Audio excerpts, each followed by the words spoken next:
I would like to start by thanking the organisers for inviting me to speak at the Interdisciplinary Autism Research Festival. It is a genuine privilege to present alongside the other people involved in this event.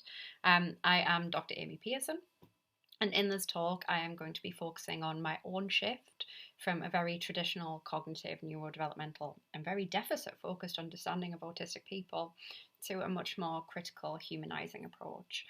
I'll be talking about how I've moved from using a quantitative experimental method to a more mixed methodology too, and drawing upon creative methods and interdisciplinary knowledge. So, to start off, I'd like to provide some context by telling you a little bit about myself to give you some background to situate that change in viewpoint and how it became about. I am a developmental psychologist with an interest in interpersonal relationships and identity. I'm also a self-identified autistic woman who is currently one assessment down in the very long diagnostic process. I have a lot of thoughts on the necessity of clinical diagnosis versus identification, but that's something for another time. In the discussion of how my viewpoint has changed, there will be a mention of a lot of internalized ableism, so that's something to take into consideration. I will be talking about ableist viewpoints during this talk. I'm not going to tell you my entire life story, but I will start off with adolescence. Secondary school was really hard for me for a variety of reasons, and when I started sixth form, I was really excited to be able to choose subjects that I was passionate about. I chose to study psychology, law, religious studies, and philosophy. I've always found it really difficult to focus on topics I'm not interested in, and being able to study things that captured my attention led to excelling academically after years of being told by educators that I was underachieving. I experienced a lot of joy in learning while at sixth form, focusing on mainly humanities-based subjects. I was the person with the hand up to answer every single question in philosophy, and I devoured Russell and Sartre, and I really enjoyed learning. I decided that I was going to study law at university. There are not many things that I would say I'm naturally good at, but with law, I imagine my mind like a set of filing cabinets, each storing a particular area of law.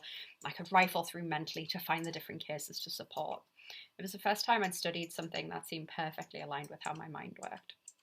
However, during the early stages of preparing a UCAS application for university, I read Phantoms in the Brain, which is a book about neuropsychology, and made the decision to apply for psychology and cognitive neuroscience instead. And that is how I came to be a psychologist. Of course, a lot happened between finishing sixth form and graduating from a PhD in psychology, but the short version is that university wasn't what I expected. I thought it was going to be like what you see in American films. I was a first generation student, and I thought university would be full of people like me, people who would want to talk about philosophy and books together, and who wouldn't know that I was picked on for being weird at school. Instead, while I was there, my mental health declined, and I became even more of an expert in hiding that from other people. I'd had mental health difficulties in one shape or another throughout my teens, and I prided myself on people having no idea about that. I felt confused watching the interactions of my housemates and friends, and I still felt completely out of place, and I couldn't understand why. So I threw myself into trying to distance myself from the me that I had been before at university. I wanted people to see me as smart and as capable. I shirked anything that was social or humanities based, and I clung on to neuroscience. During the first year of university, we were given free rein to choose a paper on anything that we liked for a tutorial, and I chose autism. My brother is autistic and ADHD. He was diagnosed when he was 8, and I thought it would be interesting to learn more about it. And my interest grew into an internship with the Autism Research Lab, which then grew into a PhD. Throughout my PhD, I met and worked with a variety of autistic people who didn't fit with the stereotypes that I read about in the literature. They were mind blind, and they certainly didn't lack social motivation. I had plenty of long conversations with the people who took part in my research. We often went over time because we got onto a topic of shared interest. I remember talking to a fellow student about how hard socialising can be and how exhausting it is. And I was surprised that I said I felt the same, and I, speaking for all neurotypicals, said, well, everyone feels that way. They've just learned how to hide it because it's polite. It never crossed my mind that the way I thought about autism and autistic people was dehumanising. The abstract view of autism that I held based on research seemed fundamentally incompatible with the experiences that I had of interacting with autistic people, but I didn't question whether that was inaccurate. Aside from the autistic diagnostic observation schedule, which didn't tap into one of the things that I thought seemed to be a core feature of autistic people, which was a desire to engage about the things that they were passionate about. but I had a particular hatred of the ADOS because I hated the way the things in the box felt. Some of the questions made no sense. The literature I read reinforced the idea of deficit, of weak central coherence, of poor theory of mind, of impaired social cognition, though even back then I wasn't convinced by the idea of an extreme male brain. After finishing my PhD, I took on a teaching fellow role, and I spent time developing my knowledge, starting to read more about neurodiversity, engage with advocates and their views about autism. It also forced me to start thinking about alternative research methods. I remember when I was finishing my PhD that the British Psychological Society was really pushing for qualitative methods being covered at undergraduate level, and the staff in the university joking that they would get the new person to do that. I laughed along with them and then arrived in my own new job and was asked if I could teach qual because nobody else will do it. It forced me to start thinking about research differently and to see the value in methods I'd previously dismissed for not being scientific enough. I don't want to suggest that I am a stereotype here, but I love a mechanism. I love understanding how things work, and the thing that I enjoy understanding is people. But we can't just understand people using numbers and cognition. We need to find different ways and integrate knowledge from across different areas of academia in order to really understand people. And to do it in a way that doesn't just view people as a set of mechanisms, which is often where we can become really dehumanizing in psychology. We take a step back and we see people as a set of constructed ideas. We don't see them as people. And I think that's something we need to start considering a lot more. I also think that if we care more about being seen as legitimate rather than doing legitimate work, we probably need to give our heads a shake. A lot of the methods that we use because this is the way things have been done and we think that's a good way. But there's nothing wrong with considering using alternative ways of doing things. When I started my lecturing job at Sunderland, it gave me the opportunity to spend some time thinking about what I really wanted to do research-wise and the kind of impact I wanted to have, as well as the opportunity to strengthen my love of different methodologies. I've worked alongside an amazing colleague who taught me about arts-based methods, things like digital storytelling and art as science communication, and my love has only grown from there. I've done a lot of unlearning over the past few years, and I'll continue to do that throughout my career. So I want to tell you a little bit about what I have learned in the process of unlearning. And to the other autistic people watching this talk, a lot of what I'm going to say is going to sound like common sense to you and won't be anything new. But to the researchers who have grown up, so to speak, in those very stereotypical, very deficit-based narratives and paradigms, maybe it'll get you to consider a slightly different way of doing things. So, firstly, the first thing to say is that this shouldn't be a conversation that we're really having. We shouldn't be having to ask ourselves how we can stop dehumanizing particular groups of people.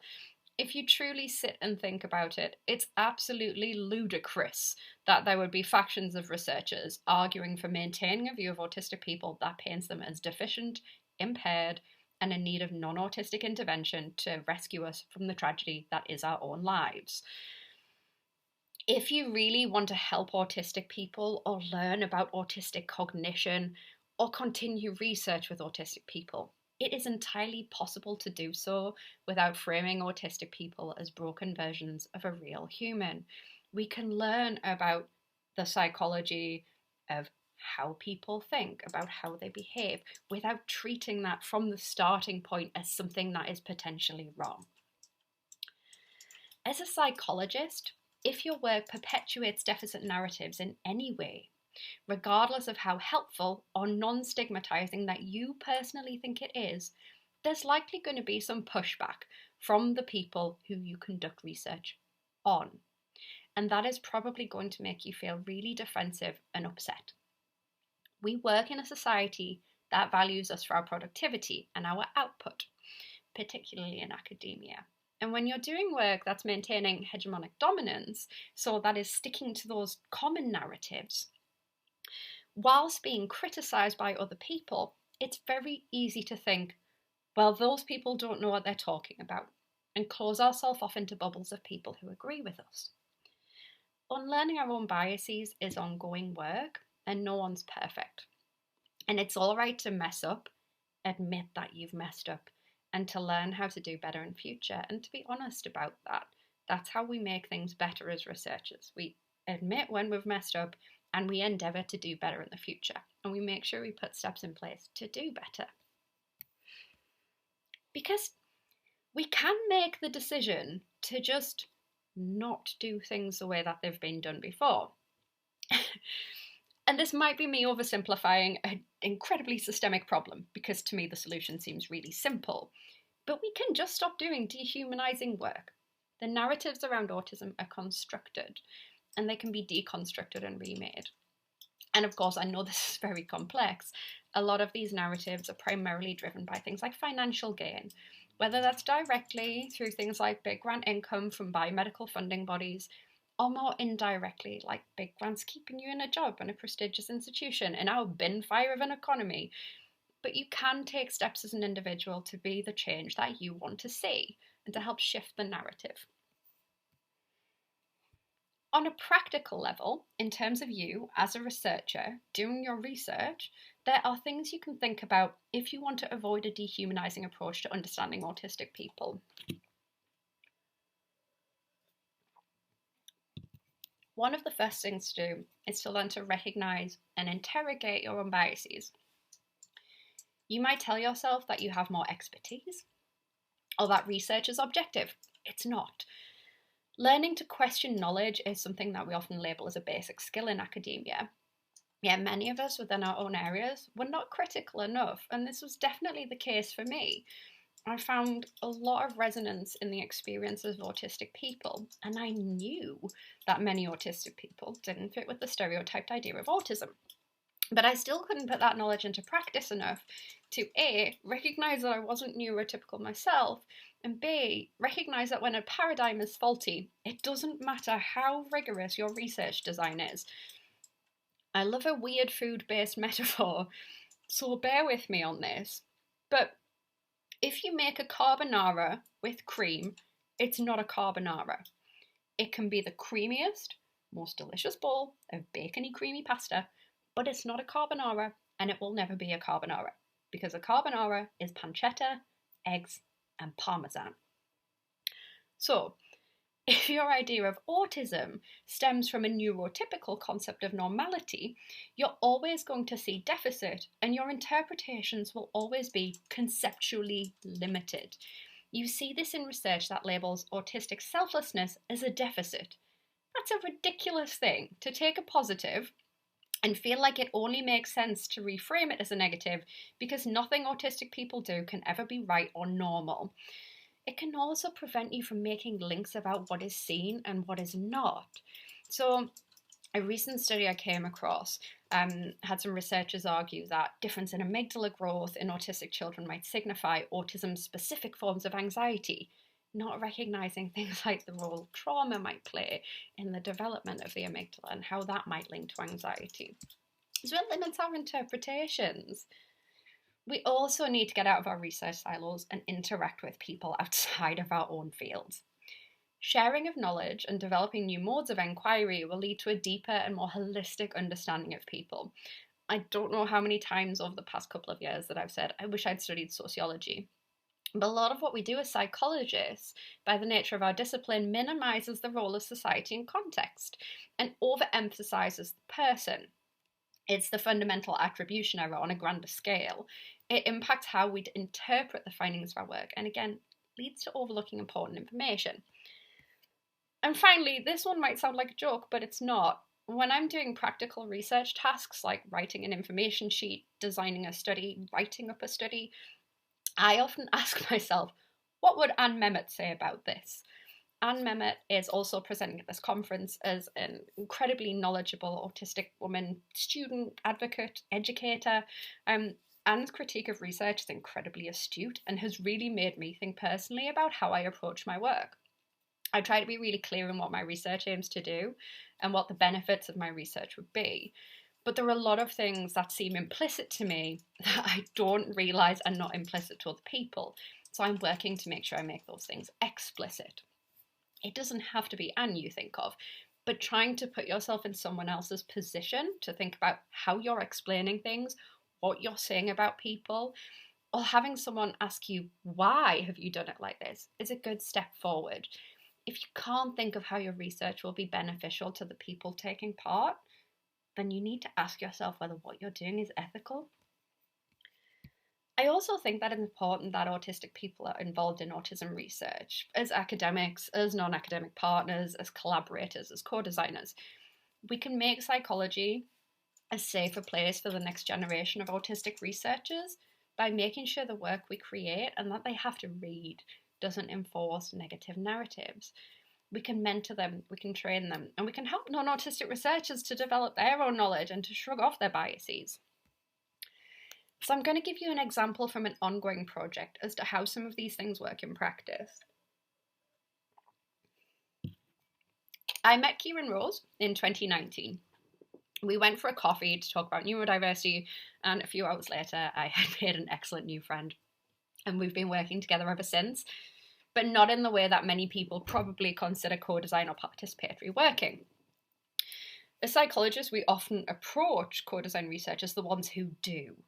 Cos Michael's recent paper in Autism in Adulthood points out that when autistic people are invited to work on projects, it's still as other, and that's something that I try to avoid in my own work, not least because I am an autistic person trying to navigate my own identity as a psychologist, but also as an autistic person. Those things are often seen as incompatible in academia, and that shouldn't be the case. But participatory work is just too often a box-ticking exercise. And that's clear from the way work is funded. So there's a push to do more participatory work. But who accounts for the time you spend in co-designing a research proposal, and how are people getting paid for that? We aren't set up for designing projects from scratch. We design our work, we take it to a steering group, and we ask if it's okay. I also think that having autistic people on a project can be seen as a way to avoid criticism, and this shouldn't be the case. So, oh look, this person said it's okay, is a really problematic thing to do for a variety of reasons. This also goes for just including ourselves as the autistic community involvement person. So I'm a white cisgender woman. My experience is not going to be representative or universal in any way, shape or form. And it would be really disingenuous of me to think because I'm one autistic woman, my work would be free of biases that could affect all autistic people. It doesn't mean you can just try to strong arm marginalise people into working with you. A lot of systemic change is needed to try and make work more inclusive. But the work Kieran and I do is built around a genuine relationship in which there is trust established and maintained. And when you're working within a relationship, you have to make decisions about things like whether you'll work with particular organisations, how much you're willing to compromise on things you might disagree on, and how to deal with any conflict. I don't have any specific advice to give you on how to deal with that because Kieran and I haven't had conflict. But to many people, it might seem quite difficult and also maybe an unprofessional way to work, to have a meaningful relationship with the people in the community that you work with.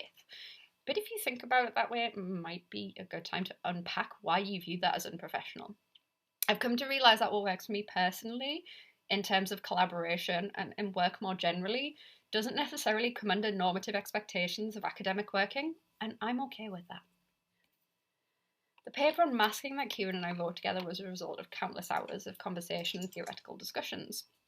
And from those discussions, we came up with a set of potential research ideas, thinking about how we could do that research.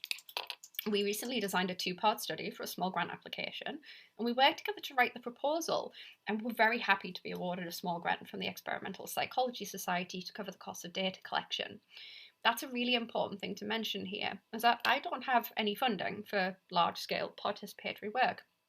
Kieran gives his time freely, and as such it is even more essential to me that he is 100% part of the team, and that his input isn't tokenistic, and that what we do benefits him and the people we're working for.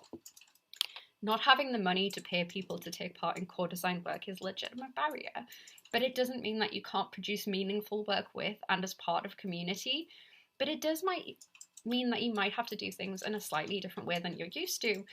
It also means that you have to think really hard about power dynamics. So with our current research project, the design process involved back and forth discussions in which we worked together to come up with the kinds of questions we wanted to answer.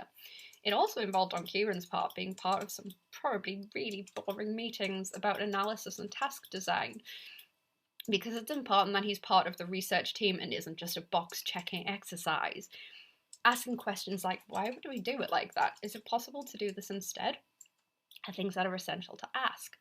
And these ideas shouldn't be brushed up with a, well, if we want to publish this in a high-impact journal, and this is the way things have always been done. It might sound naive to say that you can just choose not to participate in these made-up systems, but you can. We can make things better, but it involves doing things in different ways to what have been done before. I don't want to give too much detail about the actual study we're running itself, because we're about to start collecting data and some people watching this might want to take part, and we don't want to influence any responses.